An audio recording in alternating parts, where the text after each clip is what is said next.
Now we're going to get into video 3. We're going to dive into multi-directional game speed. So as important as linear speed is, our sports are never going to be played in purely a straight line. So we need to train that multi-directional game speed aspect of it. Now with change of direction, that's going to be the physical capability to change direction when you know where you're going. So this is solely the physical capability to change direction. It's a prerequisite to agility. Now agility is the ability to change direction in reaction to an external stimulus. So you don't know where you're going to change direction until you have to react to it. Now, this is just change of direction with the reactionary component to it. Then from a nonlinear speed perspective, we have maneuverability. This is the athlete's ability to maneuver, be fluid, and sprint fast through different angulations and distortions of the body. Then we have tracking. That's going to be the ability to manipulate and control your speed to keep leverage against an opponent or an object. So this is like deceleration and acceleration with reaction. It's being able to know when to speed it up and when to slow it down. An example of this would be like a linebacker tracking a running back's inside hip, or like a basketball athlete tracking a guard while he's playing defense. So it's important to train all aspects of speed because if you see it in a game and you get into these positions in game, you have to train it to be able to thrive there. So now let's dive into the physical and technical aspects of deceleration, change of direction, and agility. Anytime you're decelerating, which happens in change of direction and agility before accelerating again, you have to strike the ground in front or outside your center of mass to the direction that you were going. And you have to rapidly drop the hips and lower your center of mass to control your momentum. And you have to apply force into the ground with aggression. So you can't tiptoe your way into deceleration. You have to actively strike the ground. This aggressive strike into the ground requires a lot of eccentric strength at the muscular level and requires the greatest force application of all types of speed that we've talked about. Now, after decelerating, you'll have to rapidly reaccelerate again in as little amount of time as possible. And to do so, you have to put your body in position to go where you want to go, whether it be by way of pre-leaning, joint angulation, or rotating there. You have to be able to efficiently drive out aggressively from any position and then accelerate efficiently, which is where all that acceleration work from video 1 comes into play. Rapidly changing direction or reaccelerating after decelerating requires a lot of isometric strength to move quickly through that amortization phase, which is that brief moment where you transition. And then you need to have the concentric strength to be able to produce force again in the direction that you're trying to go. It doesn't matter how fast you are if you really can't slow yourself down and change direction. So this is super important. Then agility requires the same physical tools as change of direction, but it requires that reacting to that external stimulus quickly because that's going to be key in doing so safely and efficiently. You have to train that reaction time and the ability to rapidly change direction on a dime by way of doing agility-based drills and other reactionary drills. Most ACL injuries happen as a result of a deficit in reaction time to what you need to do. So training agility and reaction not only makes you faster on the field, but it helps you play safer. At the end of the day, the greatest ability is ability, so it's super important to train. Now with maneuverability, it requires the ability to be able to move in unique and extreme positions with body distortion and in a nonlinear fashion. This could be sprinting a curve like a baseball player rounding the bases, an edge rusher dipping the shoulder around a left tackle, or a midfielder dribbling through defenders. It just has a few examples to name. Now, in order to maneuver well, you have to be able to distort your body by bending, tilting, and rotating very efficiently. You also have to be able to be fast and fluid, having the ability to actually express power and speed while getting into these positions. Then lastly, you have to have the motor stability to control your center of mass when moving in these unique positions. Tracking, on the other hand, requires more mental capacity than any other form of speed that we talked about. So tracking is the ability to control your speed and maintain your leverage. Beyond having spatial awareness, to play fast at your game, you need to have the knowledge of your game to be able to perform the task that it requires you to perform. To know where you are on the field at all times and then manipulate your speed based off of that allows you to play fast and efficiently. So to get more in depth, how can we train game speed? When it comes to change of direction, this is where we use like cone drills and other pre-planned drills where we know the direction that we're going to go beforehand. Use cone drills, come in a balance series, inside and outside load series, and all the other things to work on the fundamentals of just changing direction. And when it comes to agility, this is where we do reactionary drills. You can follow the same structure and pattern of drills as cone drills, just without the cones, and using reaction as the parameters.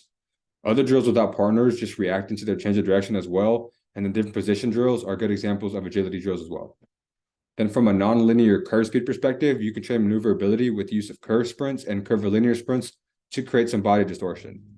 These are the best ways to train nonlinear speed with a lot of output, but you could also do any kind of sprint with any bodily distortion, such as a crossover sprint, sprinting with added rotation, tilt, or bend. Anything to get output and speed in unique positions is going to be beneficial and aid in your maneuverability. A lot of it may feel awkward or weird, but just learning how to move efficiently and at high levels from unique position will improve your ability to maintain your center of mass in weird positions and then build robustness there. Then lastly, when it comes to tracking, there's nothing better than practice or playing the sport itself. Other than that, game drills or partner drills will aid in improving your ability to track in game and manipulate your speed. Now, in the off season, you can do more multi-directional game speed work because you don't get it much from practice and games. But in season, that volume comes from that practice and comes from those games. So you should probably limit the amount that you do. So then when and why should you train different parts of game speed? For change of direction, this is a quality that should be primarily used in the offseason as a skill development tool to provide a heightened force application stimulus, or for young athletes to build the fundamentals and learn how to drop your center of mass, how to apply force in the ground, and where to strike the ground relative to the body. So there's a certain skill and physical requirement to change direction. So it should be trained as a skill before you train agility. You can also use it on agility days before your agility work as a refresher or as a warm-up to refine your change of direction skills. Now, change of direction also should be used to learn how to change direction from speeds higher than what we encounter in a game and in our competition. When decelerating and changing direction from high speeds, the eccentric force application and rate of force development is a stimulus that you can't get anywhere else. You experience 3 times the ground contact reaction forces from decels at high speeds that you get from max velocity work. So it's important to train to increase the force application and to build robustness there to mitigate injury risks.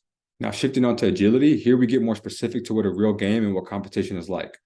Agility should be the main bulk of your skill development work because it emulates what the game is like.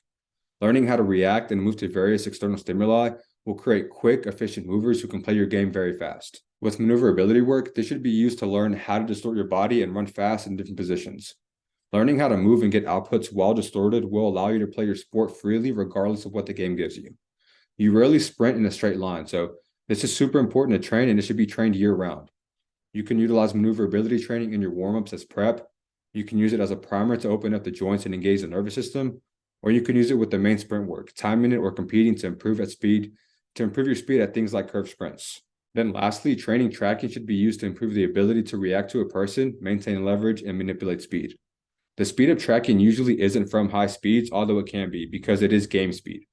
Game speed is fast, but we're rarely moving with maximal intent at the highest output. So because of that, we can train tracking pretty consistently.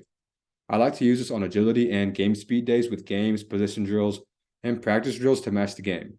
Once practice starts, practice should be full of tracking because it's really what the sport is. So you can devote less time away from practice because you already get it in that practice session itself. So let's look at what a game speed day would look like. Days where we're solely working on game speeds such as change of direction, agility, maneuvering, and tracking. So starting with the standard warm-up, this is the same as the other days. It's very general. We just prep the tissue and we move around. After a general warm-up, we get into drills and skill work to improve what we're training. So this is where I like to use ladders, skaters, shifters, stabs, and other mindful drills at low speeds to kind of learn movement. Learn where to strike the foot, learn how to drop the hips, feeling out movements, and doing things that'll prep you to change direction and move efficiently. After that, prime the nervous system with jumps like you would on any other day. On game speed days, I like to utilize more multi-directional plyometrics to get force expression in multiple vectors. I also like to use them to get into awkward positions, or what I like to call oh shit positions, where you have to self-correct and adjust on the fly and still express force from any position that you land in. After we're primed, we're ready to get into the meat of the work. So you should start with the less intensive work, then gradually add velocity or degrees of movement. Now, I mostly pair game speed days with conditioning days to emulate what the game gives you and kill 2 birds with 1 stone. Now, if you're just learning skills of game speed, you need full recovery to learn and express at high levels. But if you have an adequate level of game speed, make conditioning. Game speed is controlled speed with lower outputs than linear speed, so it makes sense to compare lower outputs with conditioning. Plus, game speed is speed in the presence of fatigue. So think the 4th quarter of the game. You have to be able to change direction and move around in the presence of fatigue, so it just makes sense to pair it together. So if we look at this example workout on the right from Hasiotis' training, you can see that we start off with a general standard warm-up. We do gymnastic bridges, wipers, lunge matrix, and side-to-side crawls. This is just going to make sure that we can move well, and it's really predicated on being able to move in different positions with the lunge matrix, the wipers, gymnastic bridge. These are positions that we normally don't get in. Then we have our forward karaoke, shuffle, crossover run, and backward sprints. This is that locomotion and movement integration where we're moving in different positions, just feeling it out, feeling how to move and get to different patterns. Then we have our walking skaters and jogging stabs. Now, what these are mindful reps where we're just learning how to feel things out. After that, we go on to our multi-directional plyometrics. So we have our randomized unilateral pogos, our broad to lateral jump, and our single leg lateral to vertical bounce. So we're just force expression, power expression in different positions, in different planes, and in different vectors. Then we have our grid work. So that's going to be our pre-planned change of direction work. We have our grid square speed cuts and our grid Z speed cuts.